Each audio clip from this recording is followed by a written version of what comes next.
Hey, you three. We're up to chapter 31 now. This is the long way home.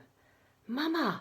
They ran their front feelers all over her body, and Harry tried to make her wake up by pushing her head with his. Is she dead? Asked George in a whispering crackle. No, she can't be. Mama, wake up, wake up. But Belinda didn't move. We've got to get her home. How can we? She's so big. She's no heavier than the mole cricket. Come on. George didn't say anything more, but what he was thinking was that the mole cricket was much smaller than Belinda, and that when they brought home the mole cricket, it was almost all downhill. The long way back to the nest was nearly all uphill, but they had to try. They got hold of Belinda's front feet and dragged her.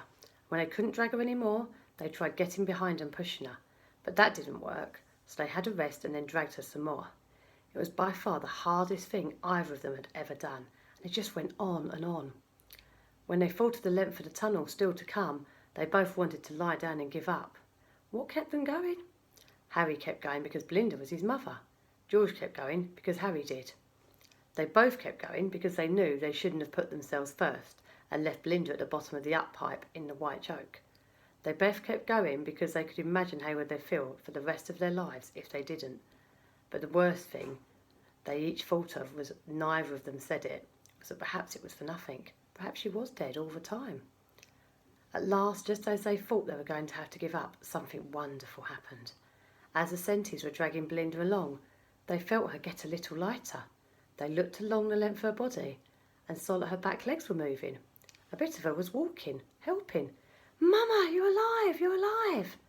Belinda's head moved. They felt her front feet moving too. Try to walk, Mama. Help us get you home. And she did, slowly at first, and then as more and more of her legs started to work again, she moved by herself. The Centis danced at her side, encouraging her. It wasn't that much further anyway. They'd nearly got her back all by themselves. Soon they came out of the tunnel to the nest. Belinda fell to the ground and the Centis pulled her leaf over her. She stopped moving and her feelers drooped, but they knew she was just asleep this time. The air in the nest tunnel was almost clear again. The white choke had gone, though they could still smell it a little, enough to remind them how awful it had been. Harry and George crept about, being quiet. Aren't you hungry? Starving. What I couldn't do to a lizard right now. There were no lizards, but luckily Belinda had caught a couple of beautiful fat spiders, 4 ants and a grasshopper the night before. The 2 hungry Centis ate the lot, sharing the grasshopper between them. Although they were tired, they decided to go hunting for something for Belinda to eat. When she woke up, they went to the no-top world. And that's the end of that chapter. Bye for now.